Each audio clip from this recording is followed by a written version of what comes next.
Let's get started with today's session. As you guys know, we have it in two parts. So the first part will be a discussion, and that's led together with Marta Music, who has joined us from University in Barcelona, and also Angela Montenero, who is joining us from Colombia.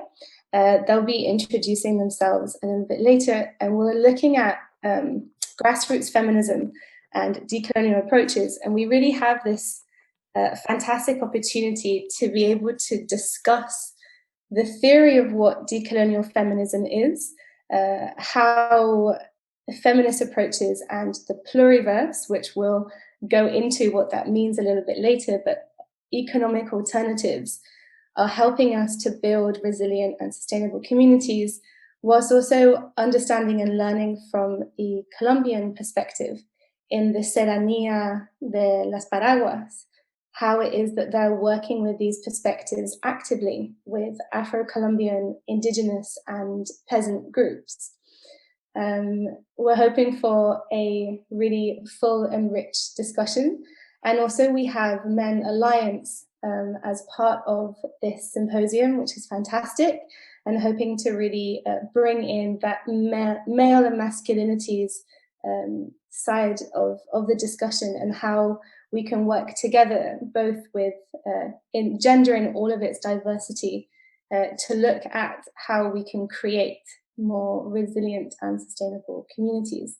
Part two will be led by Vida, and that's more of a group discussion and reflection around what we've discussed in the first hour. Vida, I'm not sure if whilst I was away, you had a chance to talk about men and the Men Engage Alliance. If you didn't, then I will pass the word over to you. Yes, so we are all different organizations organizing this together, and as a network, it's really great to show everybody. All of us and all the logos are on the bottom here of all the slides. Here is a lot of text about the Gemini network, Gender and Environment Network for Inspiration. We will come back to that more in the second session. We just got a logo. We didn't have a logo before, so thank you, Valeria and others, for creating that one.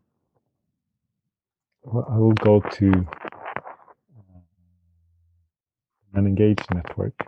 And Melanie, you said Men Alliance Network, but the name is Men Engage Alliance, Global Men Engage Alliance. And right now there is a global symposium going on. It's the third Men Engage Global Symposium.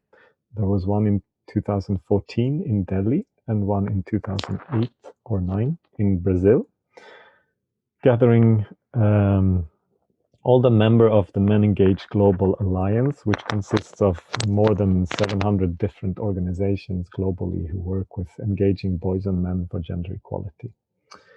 And the nice thing with this third symposium is that it's online and it's going on since November, and then it can go on all the way up till June, and there's a lot of different things happening every week. And within this global symposium, we have a series which is called Climate Crisis, Men and Climate Justice. We've had 2 sessions before, and this one is the third one then.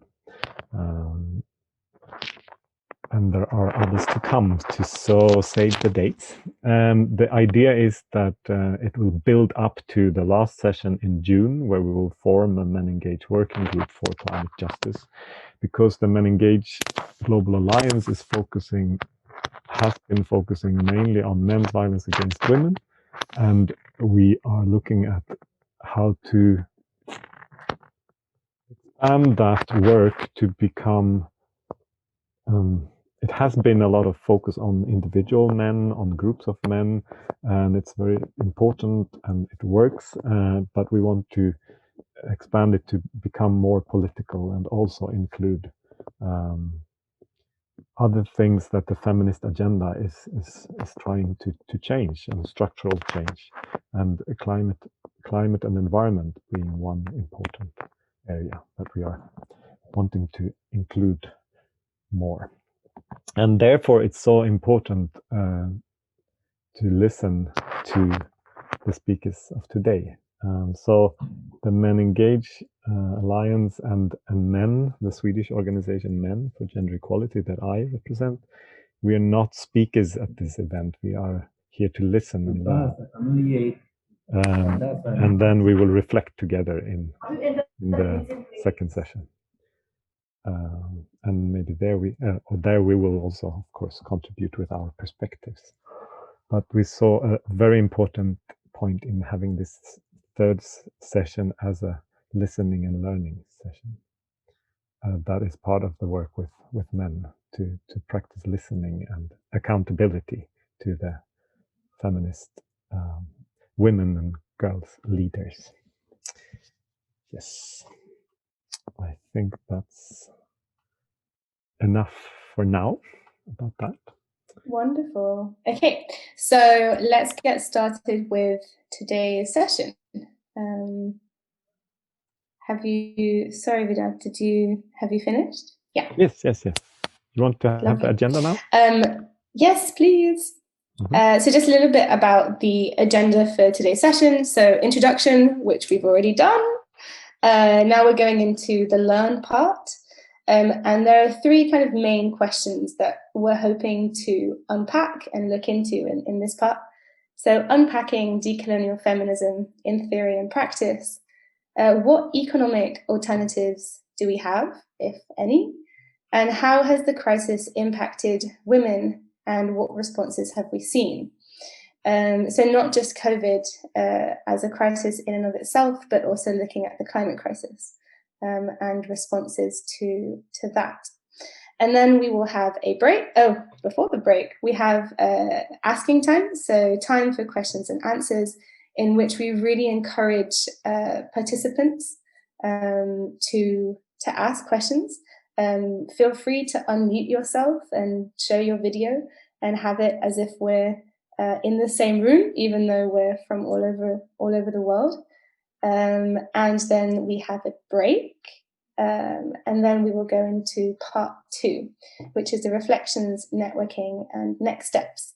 As I said before, that will be led by Vidar, and a very lovely methodology that they have put together.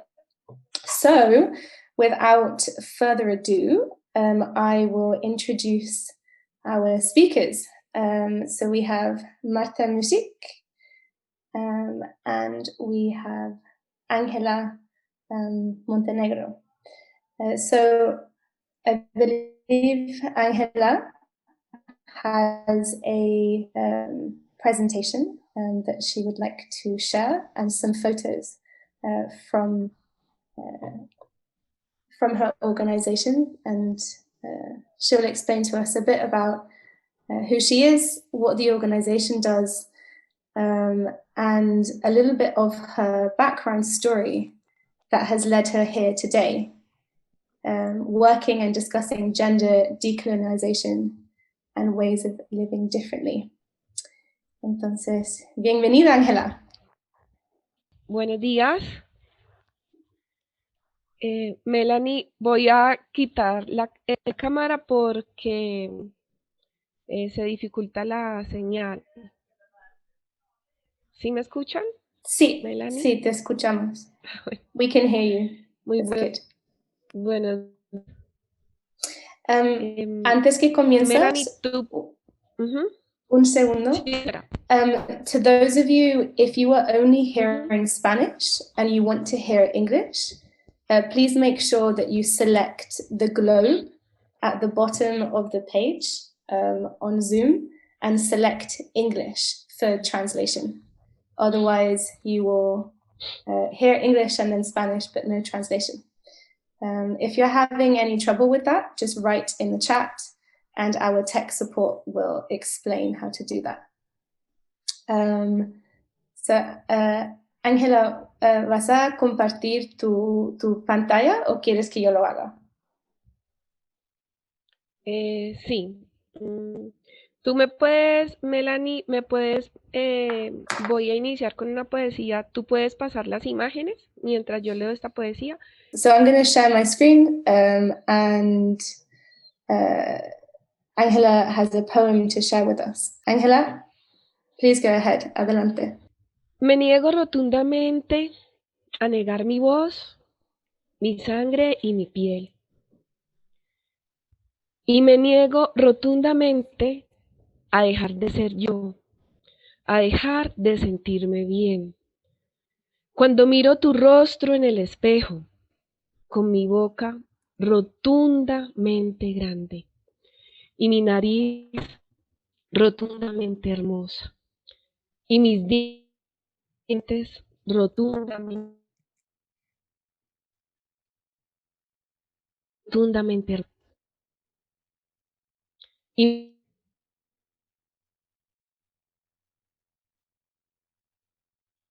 mis dientes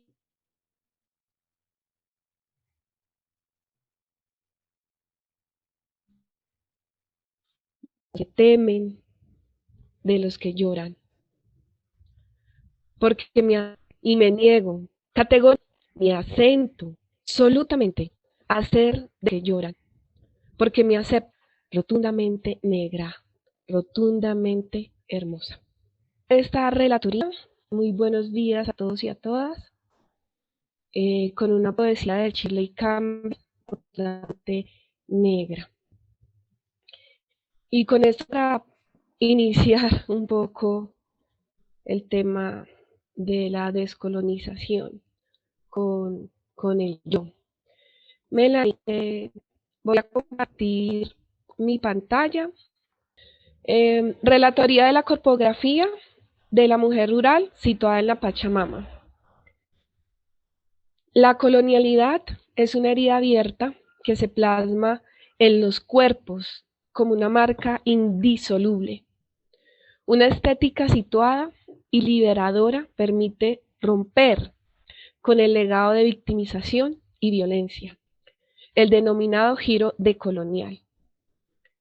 Esta colonialidad del poder se inscribe en la cartografía del cuerpo situado en el territorio, en la Pachamama, en la Madre Tierra, representando la corpografía de la mujer rural, indígena, campesina y afro. Se evidencia la necesidad de abrir las puertas hacia un pensamiento descolonizador, en medio de una sociedad naturalizada por la recolonización del capitalismo global. Nos muestran que la utopía descolonial es posible. A través de estas fotografías se construye una mirada con lentes de mujer rural del sur, haciendo visible una perspectiva femenina campesina, inmersa en una propuesta descolonial, de resistencia, que pretende aportar una mirada situada, rompiendo los paradigmas del feminismo occidental. Mujer de tercer mundo presupone un estatus de subdesarrollo e inferioridad frente a la mujer del primer mundo, y así marca una clara relación de dependencia. La retórica salvacionista, al colonizar a otras mujeres como las otras, quiebra, por tanto, la unidad en la lucha. Estas son fotografías que he tomado en la Serranía de los Paraguas. Y esta fotografía se llama Vida. Esta fotografía es nuestro bosque de la Serranía de los Paraguas. Y hace alusión justamente al cuerpo de la mujer. Aquí en esta fotografía, como en las siguientes fotografías, es una narrativa de la corpografía del cuerpo de la mujer en la Serranía de los Paraguas. Así que no solamente vamos a ver tierra, bosque, planeta Tierra, sino que en cada una de estas fotografías que vamos a ver a lo largo de la narrativa Estamos observando la profundidad, la sensibilidad, el amor, la pasión, las heridas, la alegría, la resiliencia, la resistencia de los cuerpos de las mujeres rurales.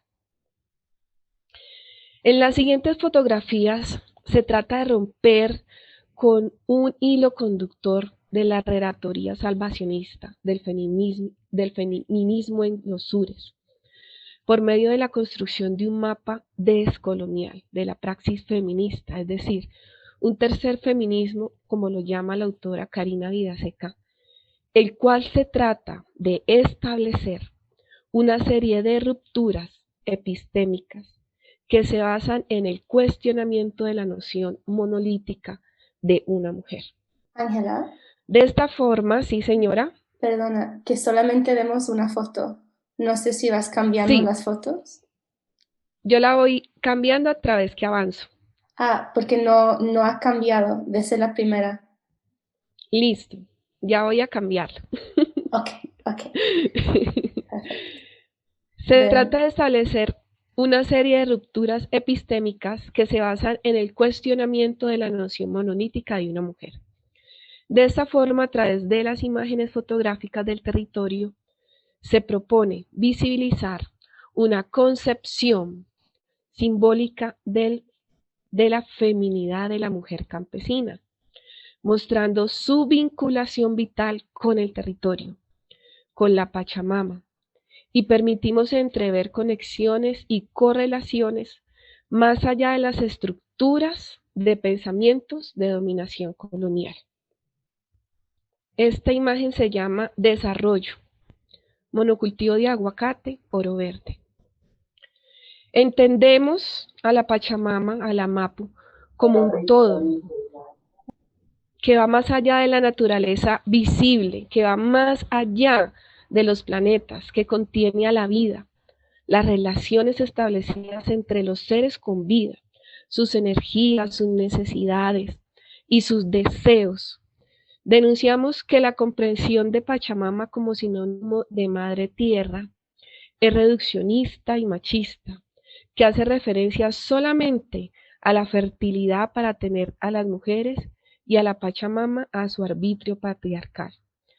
Madre tierra es un concepto utilizado hace varios años y que se intenta consolidar con la intención de reducir a la Pachamama, así como nos reduce a las mujeres, a su función de útero, productor y reproductor al servicio del patriarcado. Entienden a la Pachamama como algo que puede ser dominada, manipulada al servicio del desarrollo y del consumo, y no la conciben como el cosmos del cual la humanidad solo es una pequeña parte. El territorio para el colonizador es una propiedad, una máquina generadora de recursos naturales, los cuales son explotados indiscriminadamente y sobre los cuales se trazan mapas para tal fin, convirtiéndose la representación cartográfica como un emblema de poder e instrumento de gobierno y ordenamiento territorial, ligado al poder militar, político y económico.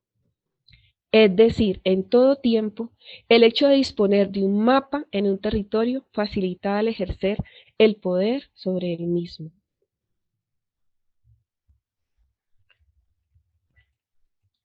Desarrollo, ganado en ladera. Los procesos autonómicos en el mundo muestran esta necesidad creada de propiedad, la necesidad de desmembrar a la madre tierra, al territorio, a la Pachamama, de parcelarla y repartirla como botín.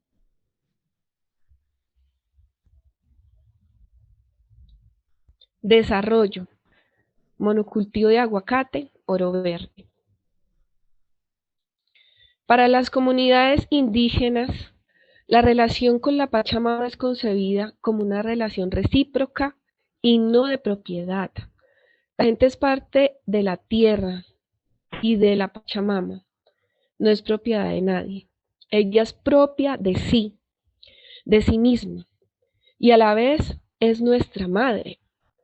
Pero que la Pachamama sea nuestra madre no quiere decir que tengamos que arrebatarle sus cualidades y los seres que constituyen su naturaleza, como minerales, animales, vegetales, como para el enriquecimiento y la plusvalía o el lujo.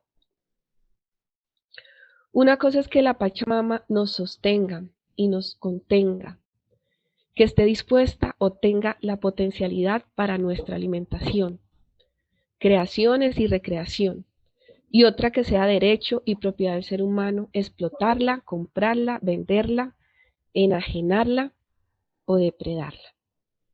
Melanie, ¿cómo vamos hasta allí?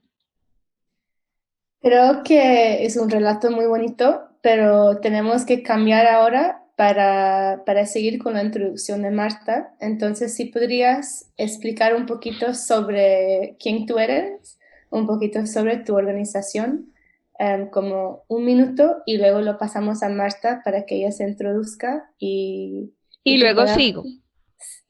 Y luego sigues, pero vamos a seguir con las preguntas.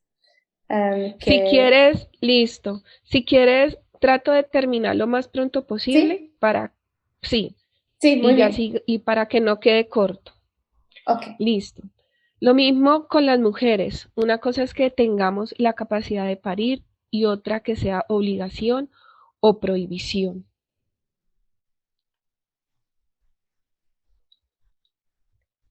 Aquí vemos una imagen, extensión de los cuerpos y siluetas de las mujeres. Así como la mujer rural, existe esta conexión con la tierra, como un cordón umbilical invisible que trasciende a lo espiritual. Es fuente de inspiración para este relato.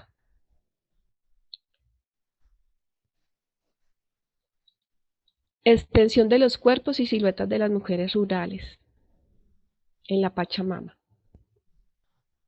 Estas fotografías son una extensión de la silueta de los cuerpos de las mujeres rurales, plasmadas sobre la cartografía tradicional de intervención del poder sobre los cuerpos colonizados, rupturas, heridas, desprendimiento de la tierra ocasionando agrietamiento, alambres de púas que irrumpen en la corteza, árboles con heridas sangrantes, que a pesar de ser tan evidente el daño, el deterioro no cesa, la explotación genera una herida de muerte en su interior, que sin vida en el suelo debe ser alimentada con insumos agroquímicos y doblegada al consumismo. Aquí ya vemos unas imágenes de vida, descolonizando el territorio, nuestro cuerpo. Vemos unas imágenes donde, a pesar de todas estas intervenciones, la corpografía de la mujer rural, la madre tierra, se resiste al cambio. Acá vemos una madre tierra de unos cultivos con reservas naturales, con árboles frutales, con la belleza que se permanece en el interior de nuestro territorio, descolonizando nuestro cuerpo, descolonizando nuestro territorio. Y estas últimas fotos vemos cómo el territorio, la mujer rural, tiene una manifestación de resistencia. Vemos como en la parte de al fondo sigue siendo aquí una intervención de la madre tierra, pero vemos como al frente las familias campesinas se mantienen en el territorio, cuidándolo y protegiéndolo. Muchísimas gracias. Muchísimas gracias, Ángela. Y hay mucho para contar sobre esto. There's a lot to say about this. The idea of decolonization being connected to, I'll start my video again, being connected to biodiversity and the way in which there is this consumption-driven monocultures that drive the destruction of areas and territorial areas that are considered as Pachamama, and the destruction of that symbiotic relationship of people and planet and their land being driven by the new form of colonization, which is in the the format of capitalism and how that egocentric, consumption-driven way of being, from what I understand that Angela is saying, is also connected to patriarchy. So very interesting, very powerful story of how helping me to understand your point of view. So thank you so much, Angela, for sharing. And now we're going to go to Marta. Entonces, Ángela, por favor, si podrías parar compartiendo tu pantalla. Oh, espera, yo lo puedo hacer. And Marta, please give us some insight from your research. Tell us a bit about you, your work, background story, what your main working areas are, and your understanding of decolonial feminism within that work. And maybe you can relate back to what Angela was talking about as well. So I pass the word over to you. Thank you so much. Thank you also for inviting me. It's really a huge honor to be here. And yes, so my name is Marta. I'm a decolonial queer feminist activist and researcher. I'm originally from ex-Yugoslavia, but I grew up in France during the civil war of the 90s. So that's also why I've always been involved in migrant anti-racist spaces, because as a second generation migrant raised in Western Europe, there's always this feeling of being far from family roots and this space of nowhereness, because the country where I'm from does not exist anymore. And so there's always been kind of this need to establish ties with other migrants and other and people from my region as a way of feeling I would say home. And so I think that work kind of enabled my work as a transnational movement organizer, and this ability to connect very easily with other people. And I spent a lot of years in Latin America, and I owe most of my political education to feminist movements in Argentina. And so through my work, I really had the privilege of, working with so many different alternative movements and communities and really cool, radical, local alternatives, and always noticing that there's still very isolated from each other and still very few bridges. There's not enough bridges built between them, right? So some years ago, with a bunch of incredible people, we co-founded this process called the Global Tapestry of Alternatives, which is basically a process that seeks to identify, document, and connect alternatives on different scales around the world and create these confluences of alternatives. So it's I will come back to this later, but I've also decided at some point that, when you're coming from activism, you're always focused on doing things and you're in action, and there's never really the time to kind of take a step back and reflect and visualize kind of where is it that we're going. And that's when I thought that it would be perhaps a good idea to have a foot in academia and a foot in activism. So that way, using my research as an excuse to articulate a long-term political vision based on the collective experiences that we have in movement spaces. And so I decided to start dedicating my research to this political horizon called the Pluriverse, which come from the Zapatista communities in Mexico. And it's a world basically in which many worlds fit. And so I have basically two questions that kind of come up very often in my research is how can we make political processes and organizations more politically coherent between their values and their practices, but also how to create a pluriverse, this world in which many worlds fit. It's basically it's a political horizon that's capable of articulating together these radical alternatives on different scales in these webs of alternative communities, economies, societies, knowledges, practices from below. So it's a radically different way of thinking about systemic change in the sense that it does not imply, any universalistic, monocultural, top-down, one-size-fits-all solutions.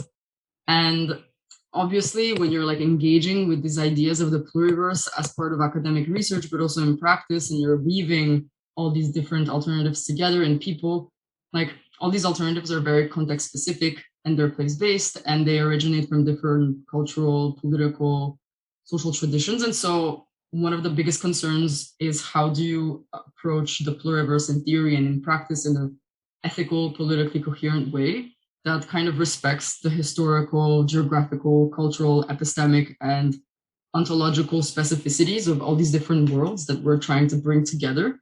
And that's why I am really inspired, like through my work for the both as a researcher and as an activist, from like decolonial feminist movements and currents. And so I was saying this the other day that many people ask me like throughout the years, what have you learned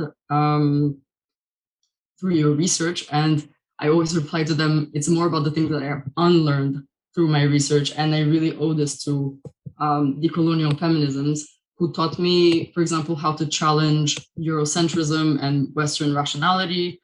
My work is really inspired by Black feminist currents and also Black feminist intersectionality. And I use the term Black feminist intersectionality because now like the term intersectionality became increasingly like co-opted by academia and the NGO world, and it's become devoid of its political meaning because now it's become fashionable and trendy to use that word. And Black feminist intersectionality really helps me like identify, acknowledge, and especially like address like as much as possible like all of the structures of oppression of racism and patriarchy and heteronormativity, ageism, casteism, ableism, anthropocentrism that come up in my research, in my work, in movement spaces that I engage with, and in my life in general. Because for the type of work that I do, and generally for like NGOs and nonprofits who claim to be working towards social justice, women's rights, human rights, and so on, like if you don't have that intersectional perspective and if you don't apply it in practice, like we are being hypocritical and a bit complicit with the neocolonial system because we're actively silencing the experiences, the knowledges and practices of people of color, queer people, women, indigenous people, disabled people, migrants, refugees, and so on.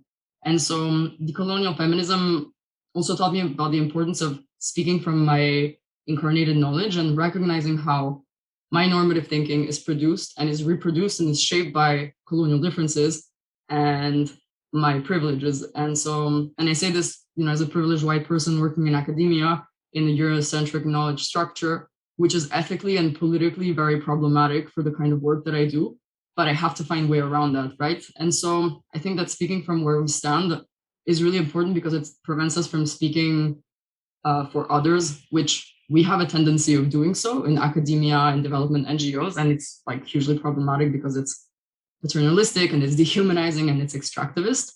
And it's about acknowledging like not just our location, but also our implication in this colonial divide and acknowledging our positionality, our biases, and the limitations of our knowledge, especially because as we realize these limitations, we can also take on a much more like humble approach to doing, you know, research and development work. And so I think I will leave it there for now if you want to move on to other things. But just to say that, you know, for me, it's not just about, you know, we talk a lot about feminism and decolonialism because it's become, you know, very trendy and fashionable, especially in March. But what does that actually mean in real life, like, and in our organizations? That is really something that, you know, it's a question that I'm really interested in tackling, like generally for my work. So I'm happy to go back to that later on. Amazing. I mean, there's I've written 2 pages of notes from what you've said, and I have probably too many questions swimming around in my head. But actually, before I kind of come in and say anything, I want to pass the word over to Angela, and especially around. I'll switch to Spanish. Angela, quisiera pasar la palabra a ti para que podrías explicar un poco sobre, no sé si tienes algo para comentar sobre lo que Marta ha dicho, pero también me gustó mucho estos 2 mundos que Marta estaba aprendiendo de nuevo y sacándose información del pensamiento colonial y que tú viniste desde el campo y que tú vas entendiendo lo que conversamos ayer, cómo tú estás aprendiendo cómo llamar estos conceptos. Entonces, no sé, te paso la palabra para que puedas comentar y también que nos cuentes un poco sobre tu trabajo y la manera en que ustedes trabajan con las comunidades. Bueno, gracias, Melanie. Yo no sé si tengo traductor para en español, entonces no, no entendí lo que dijo Marta, pero pues ya tú hiciste una Ah, introducción. no, ok.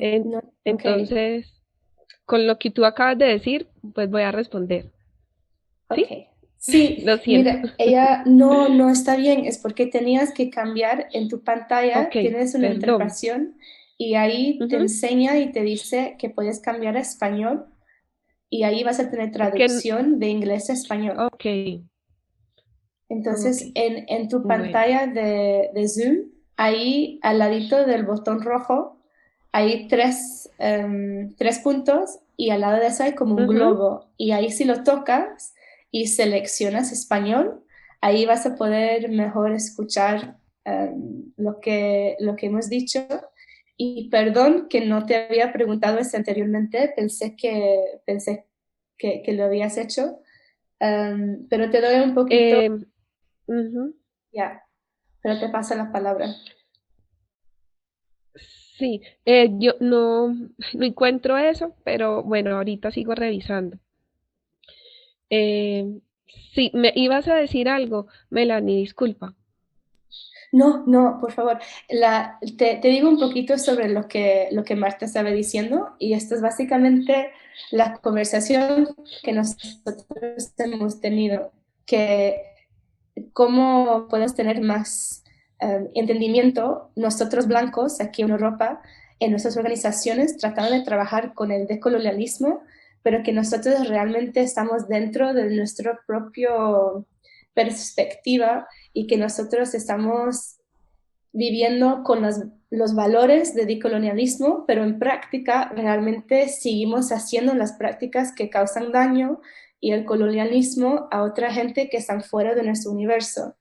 Y Marta estaba hablando bastante sobre su pesquisa que hace con el Pluriverse, que quiere decir diferentes comunidades que están trabajando con alternativas económicas diferentes para realmente tratar de encontrar su propia manera de vivir fuera del sistema económico patriarcal y capitalista para que puedan encontrar una manera más sustentable para poder vivir. Y lo que se me hizo muy interesante es para saber un poco más sobre el trabajo que tú haces en tu organización y también cómo es que tú te has encontrado hablando sobre el decolonialismo, que anteriormente no sabías que eso era la palabra y que eso es lo que te estaba pasando a ti y tu territorio y cómo es que uno, como nosotros, cómo podemos, trabajando en desarrollo, mejor apoyar un cambio para que cambiemos las estructuras dañinas que hoy en día siguen existiendo. Bueno, Melanie, muchísimas gracias. Sí, llevo ya más de 10 años en la Serranía de los Paraguas, trabajando con Serraniagua, que es una organización ambiental comunitaria campesina que cuida y conserva y preserva nuestra cultura, la idiosincrasia, la forma de ser, de vivir y también nuestro territorio, los bosques y las reservas naturales. Esto tiene de todo un poco esta relatoría y es el resultado de una experiencia viva de mi vida, de no encontrarse uno en dónde está ubicado. Yo soy hija de un hombre campesino, afro, negro, nieta de un indígena ecuatoriano, nieta también de una mujer blanca con ojos grises.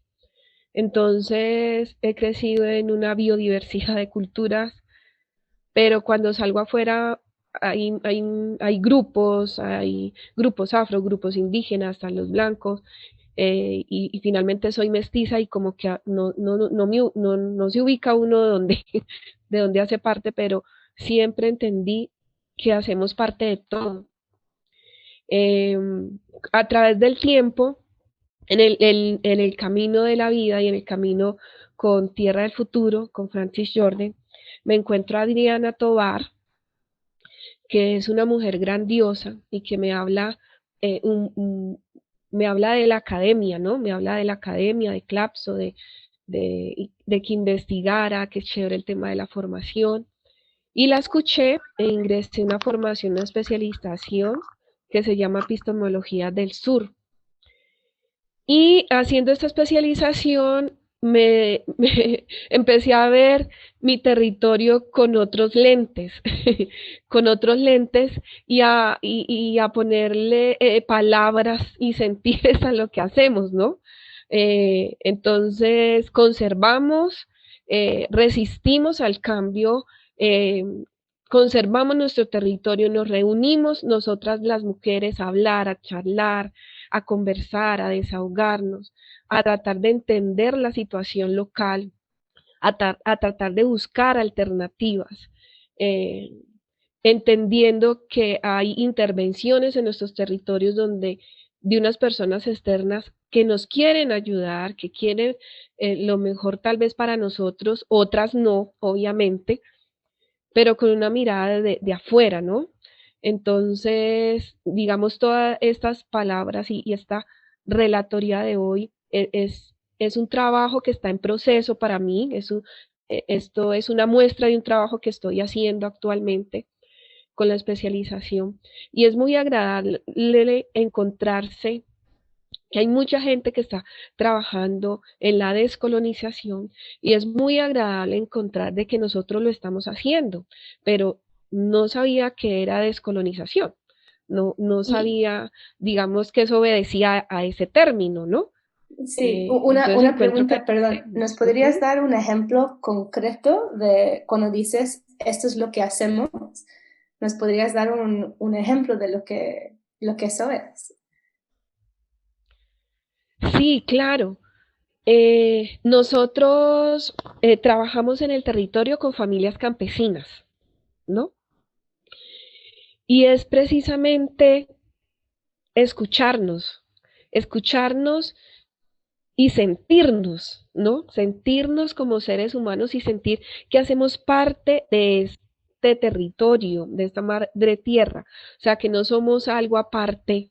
Entonces, esto hace parte de la descolonización, este pensamiento destructivo que socava, por ejemplo, con los cultivos, con los monocultivos en nuestro territorio. Entender que si nosotros tenemos una finca, que tenemos cultivos biodiversos, que tenemos café, melanie, plátano, que tenemos una reserva natural y que las familias campesinas solamente deciden tener el bosque porque quieren cuidar la madre tierra, porque quieren cuidar las fuentes de agua, simplemente porque les nace hacerlo. No hay un interés económico, hay un interés comunitario. Es que si cuidamos los bosques, pues cuidamos la naturaleza. Tenemos aves, tenemos mamíferos, tenemos agua, pero mi vecino lo está haciendo. Entonces es un tema que lo entiendo ahorita, que es una actitud en ese momento de resistencia, ¿no?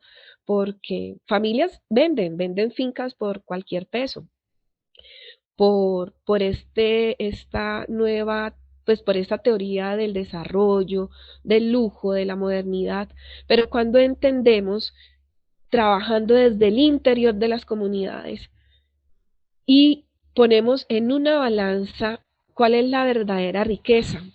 Y Melanie, cuando hemos salido de giras con las familias campesinas, a ver otros territorios, otras experiencias, las familias, las mujeres, los niños, bueno, no decían yo tengo una finca o una reserva, sino un rastrojo, como algo allí, como un estorbo, no sé cómo lo pueden traducir al inglés, como algo allí, un territorio, algo ahí sin importancia. Cuando empezamos a hacer estas giras, y empiezan a conocer afuera otras fincas, otras formas de hacer las cosas y llegar y darse cuenta de que lo que tienen es una verdadera riqueza, que el agua es riqueza, que ven familias, 5 o 6 familias o núcleos familiares viviendo en apartamentos tan reducidos, tan pequeñitos, y ellos llegar a la finca con espacios de miles de metros, de hectáreas, donde tienen agua, miel, eh, donde tienen fruta a la mano, donde tienen comida a la mano, donde tienen esparcimiento. Entonces, también eso es descolonizar, Melanie. O sea, porque también nos colonizaron nuestro pensamiento, pero aprender de nosotros mismos, reconocer nuestra verdadera riqueza, ¿no?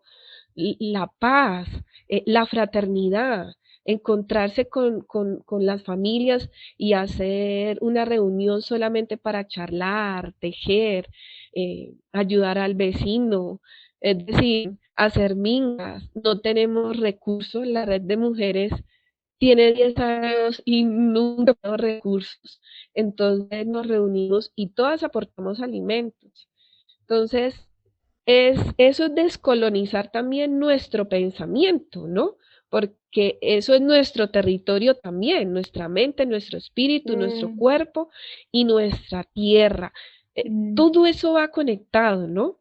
Entonces, eso lo hemos entendido, solo que ahora con estas palabras de descolonizar y toda esta parte académica le estoy dando sentido no, al contrario, ¿no? Digamos, estoy tratando de ponerle palabras a lo que hacemos. Sí. Y Dios mío, eso, perdón que me alargo.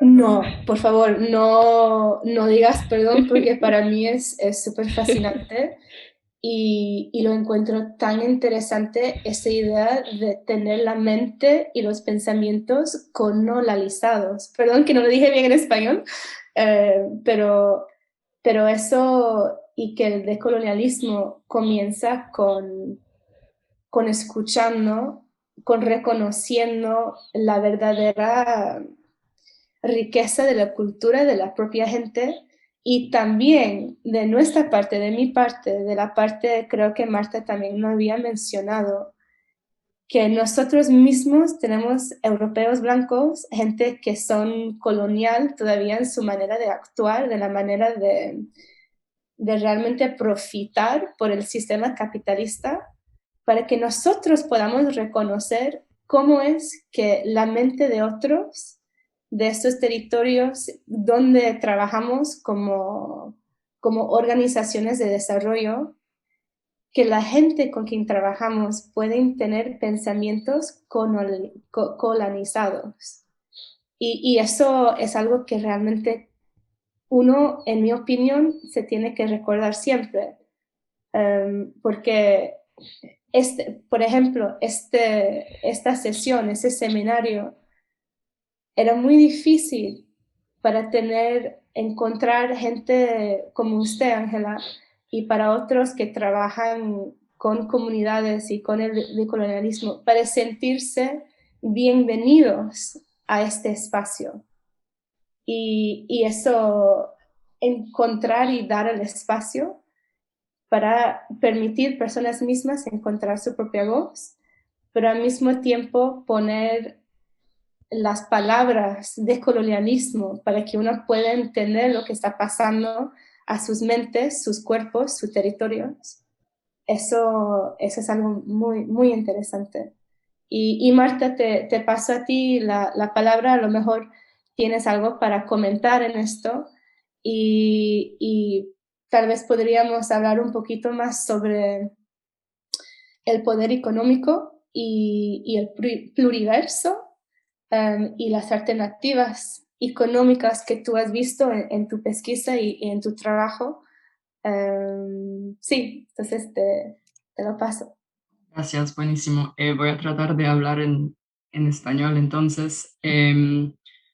Pues me parece muy interesante lo que las dos comentaron y lo que dijiste tú, Melanie, ¿no? Como que como organizaciones que trabajan como en otros países y vienen con sus mentes colonizantes, etcétera, que son racistas, patriarcales, que tienen este eurocentrismo y que tampoco entienden como gente de otros lugares, como están como sentipensando las cosas, que a mí me parece que es directamente relacionado a nuestras propias estructuras adentro de las organizaciones, ¿no? Como creo que va mucho más allá de qué tipo de trabajo estamos haciendo en otros países, sino qué estamos haciendo en nuestras propias organizaciones con los empleados, si estamos reproduciendo como estructuras y culturas racistas en nuestras organizaciones, y son cuestiones muy, muy importantes, ¿no? Como cuántas personas como negras o con discapacidad o trans tienen en posiciones de leadership, no me sale la palabra en em, si reproducimos como dinámicas tokenísticas, no sé tampoco cómo decirlo, y otras cosas así, ¿no? Y cómo es que, o sea, sí somos sexistas también y patriarcales, y como creo que son cuestiones que son muy difíciles de admitir, como la resaca colonial del mundo, bueno, de este mundo de las ONGs, ¿no? Lo mismo en la academia, que son directamente responsables también de sostener estas estructuras de opresión que estamos intentando como cambiar, y creo que es muy importante que empecemos no solamente a cuestionarnos más, sino como en la práctica, como se pueden hacer cosas, como puedes, como si tienes sistemas de contabilidad en las organizaciones, qué están haciendo concretamente para enfrentar como estructuras racistas y Sí. etcétera, etcétera. Entonces, bueno, para mí es esto, ¿no? Como del pluriverso, es muy bueno. Yo en todas las alternativas con las cuales estoy trabajando, siempre hay como contradicciones, siempre hay tensiones, y es esto, ¿no? Al momento de tejerles, claro, como, ¿cómo puedes tejer? Como por ejemplo, una alternativa que es muy popular aquí en Europa es el decrecimiento, ¿no? Cómo podemos dejar de consumir y de reducir la, el crecimiento para que pues podemos salvar el planeta básicamente. Y claro, después la gente de este mundo como del decrecimiento va a otros países diciendo, el decrecimiento, pero claro, el decrecimiento es una alternativa que es válida para un cierto contexto, pero en otros países que eh, quizás no, o sea, nos han dicho, es una perspectiva que también es muy eurocéntrica. Entonces, se trata de ver cómo podemos escucharnos realmente en estos diálogos como interculturales, y desde ahí también de no decir que hay una alternativa que es mejor que la otra, sino que pensar más en lo local y am, lo que es relevante para los diferentes contextos, y la gente. Quería que nosotros conversamos algunas semanas atrás de el pluriverso y diferentes ejemplos que tú has visto que están respondiendo en una manera muy innovativa a la crisis de COVID. Y esto tiene que ver tanto como la organización se hace, pero también en el trabajo que estaban haciendo. ¿Nos podrías contar un poquito sobre eso? Ujú, por supuesto. Es que, bueno, voy a hablar del contexto en el cual estoy ahora. Estoy basada en Barcelona, y durante la pandemia, por ejemplo, nos prohibieron de salir de casa y solo podíamos salir para comprar en supermercados, y había muchísima policía. Y entonces, claro, como controlándote, etcétera. Entonces, la gente piensa, pues bueno, voy a poder ir a comprar, pero si yo soy refugiada, o si no tengo papeles, o si soy trabajadora como en el sector informal, entonces no puedo salir de casa, no puedo trabajar, no puedo. Entonces, como tenemos una respuesta, como me hace pensar en como el título, ¿no? de este webinario, ¿no? Como, ¿por qué ir más allá del Estado? Es que el Estado es patriarcal, el Estado es racista, el Estado es colonial. Entonces, veamos la necesidad de organizarnos de manera autónoma desde los grupos de gente marginalizadas que están en las periferias del poder institucional.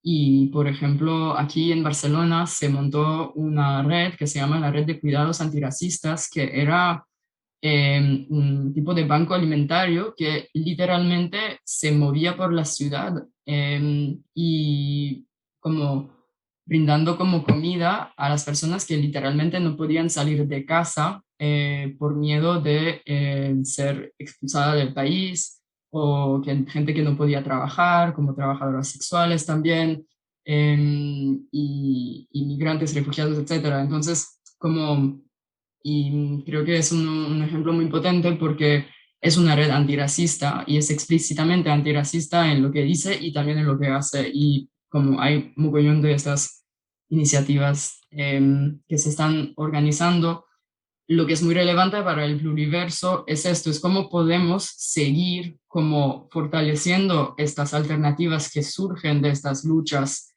y de esos contextos y amplificarlas y también conectarlas, claro, para construir como redes de alternativas desde abajo y no que esperamos al Estado. Ahora, Ángela, te voy a hacer una pregunta. Primero, ¿cómo es que la crisis de biodiversidad, el cambio climático y también la pandemia, cómo les ha afectado a la comunidad, al territorio? Y también tocando un poco sobre este tema de el pluriverso del poder y las estructuras de poder. ¿Qué te parece sobre esto y lo que Marta ha estado conversando? Sí, Melanie, muy fuerte, realmente, estas realidades son bastante fuertes y pues Marta habla y yo me pongo como que automáticamente me pongo en los zapatos de eso que ella está narrando y fuerte. Nosotros acá, sí, el cambio climático, digamos, ha golpeado las comunidades rurales, pero sobre todo, mira, eh, que también, digamos, estos efectos, estas consecuencias de un mal manejo de la tierra, del suelo, con todo esa cantidad de paquetes tecnológicos y el uso indiscriminado de agroquímicos, pues también digamos que pone en evidencia de que este no es el camino, ¿no?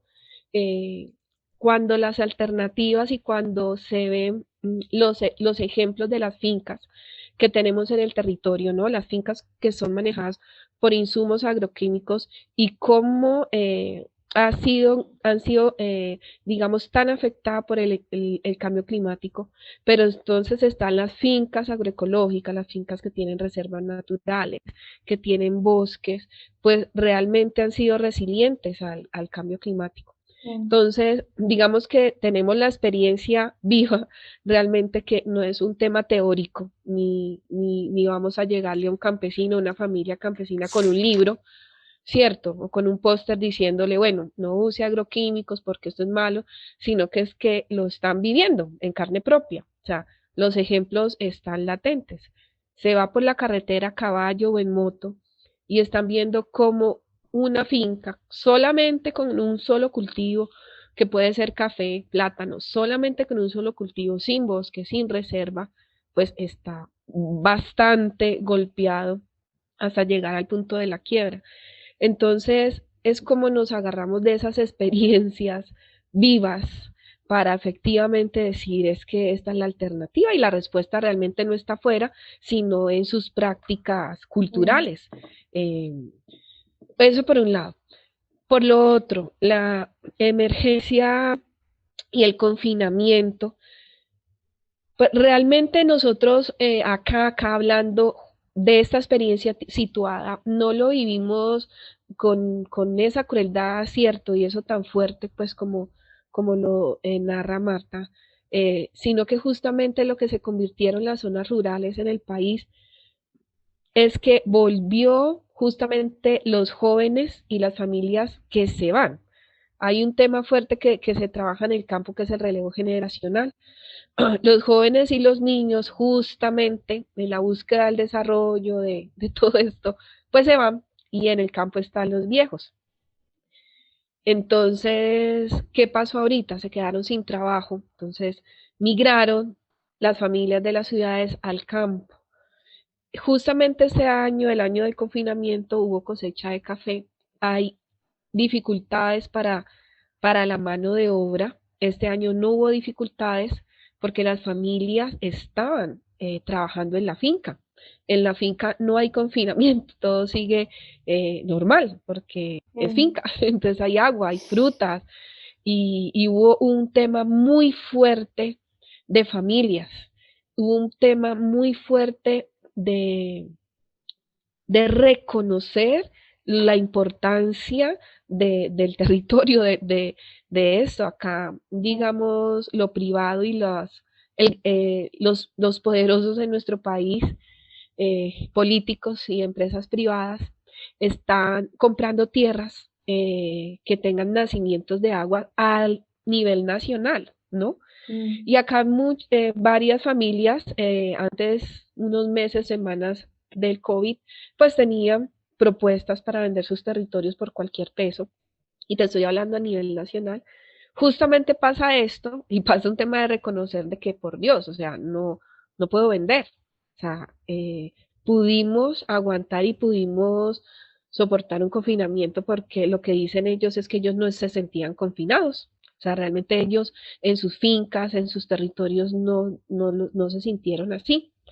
Otra cosa que también afloró muchísimo fue la siembra, más siembra de comida, de huertas, ¿sí? Menos dependencia a vender el café, menos dependencia a vender el plátano, a vender la miel, a vender los frutales, sino más, hay que sembrar más comida, ¿no? Sí. Porque además de eso, el tema de ser sostenible en una finca es compre paquetes, insumos agroquímicos, compre la semilla, siembre y con el dinero que usted recoge de su cultivo, compre comida, ¿no? Y cambió eso, durante pues esta no crisis. es lo correcto. Sí, o sea, pienso que fue un tema de mucha, digamos, uno escuchaba, digamos, los campesinos que estaban así como que sí, como que no, de pronto vendo, no vendo, valoro, no valoro mi tierra, es importante, es las montañas, es importante el agua, creo que eso afianzó mucho más eso. Y más por escuchar esas historias como las de Marta, es decir, nosotros estábamos acá escuchando cosas terribles que sucedieron en otros territorios y en las ciudades, y pues realmente tuvimos unas dificultades obviamente ya en la zona urbana, digamos de los municipios de abastecimiento, nos damos cuenta que falta sembrar más y bueno, listo. Gracias. No, es que ahora muchas gracias por esto y muchas gracias por su relato. Ahora voy a cambiar a inglés y te lo explico después. So we've come to the end of our discussion and questioning with Angela and Marta. I'm not sure if there are any questions in the chat or if there's anything that anyone really wants to discuss or ask. But just as a summary of what I believe that both Marta and Angela were saying when answering the question, how do we build resilient and sustainable communities? That really it's a mixture of three different things. So obviously, number one is decolonializing, which starts with listening. Resilient and sustainable is a community that recognizes the intrinsic worth of a community's territory and the local knowledge and the connection that local knowledge has to alternatives and ways of living that are responsive to the needs of those communities. One that is coherent in its values and action. So a resilient community is also coherent in this way, and one that also looks at decolonializing the mind and empowering those community members present. So I will give some space for questions. I see that there's a question for Angela. How do you see the destructuring of the social fabric of the countryside via its draining of people, chasing progress, by its replacing monocultures of minds and practices in relation to the lack of resiliency and sustainability in our current way of living? Okay, I'm going to try and translate that into Spanish. Ángela, una pregunta para usted. ¿Cómo es que tú puedes ver el cambio de la fábrica social del campo en relación con la habilidad, no sé cómo traducirlo, Marta, a lo mejor me podrías ayudar. Nosotros no estamos cambiando muy rápidamente con la sostenibilidad en nuestra manera de vivir, que estamos consumiendo bastante, no hay mucha resiliencia. ¿Y cómo es que tú ves la campesina y la fábrica social del campo cambiando en relación a esto? ¿Y cómo es que tú ves el campo destructurándose en una manera para que, como ellos están respondiendo a este consumo extremo que estamos viendo en las partes del mundo que realmente no son muy sustentables? No sé si me sé entender bastante bien. Voy a tratar de contestar lo que entendí. Melanie, entiendo, la pregunta va digamos, ¿cómo este tema del consumo, la globalización afecta al campesino? Sí, como el consumo extremo que tenemos aquí en Europa, por ejemplo, cómo eso está impactando.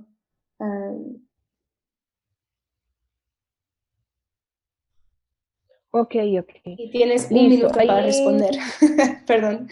Listo, bueno, el impacto sí es, pues a mi parecer es fuerte en el sentido de las comunicaciones, la televisión, las noticias, todo este tema del Internet, y eso va bastante amarrado con el sistema educativo, que no es inclusivo. Nuestro sistema educativo aún da el desarrollo. Un ejemplo súper cortico sobre esto es, por ejemplo, Serraniagua acompaña y hace bastante intervención con las dos instituciones educativas, pero digamos, hay un mensaje general, es que el progreso para los chicos está afuera, porque la misma institucionalidad, la misma educación tiene esta orientación, ¿no? Antes, por ejemplo, había cosecha en el campo, las instituciones educativas paraban el tiempo de cosecha para que las familias recogieran esto, los chicos, los jóvenes, todo el mundo se unía a esto, porque son las actividades naturales del campo. Pero el lenguaje de denigrar al campesino, de que esas son actividades de pobres que no son subvaloradas, pues digamos esto aparece en el lenguaje académico y las instituciones educativas para los niños campesinos ahora tienen muchas horas de estudio, ¿no? Entonces, digamos, una parte súper importante que es nuestra educación. Muchas gracias, Angela. A question for Marta. How do you create dialogues and alliances between initiatives that are context-specific, place-based, contingent, and originating from different cultural, political traditions? You have 1 minute to answer, and then we are going to a break. I think there's many ways, but I think that what we said earlier, like in terms of like actively listening and coming into these spaces, having really like acknowledged like your privileges, your position, how like your biases, and being really aware like how they show up in the space whenever you're trying to weave alternatives together, or like you create a space where you bring like alternatives from these different contexts, let's say from the global south and the global north. There's always power relations. It's about how power will always be there. It's about how we address that and how we are able to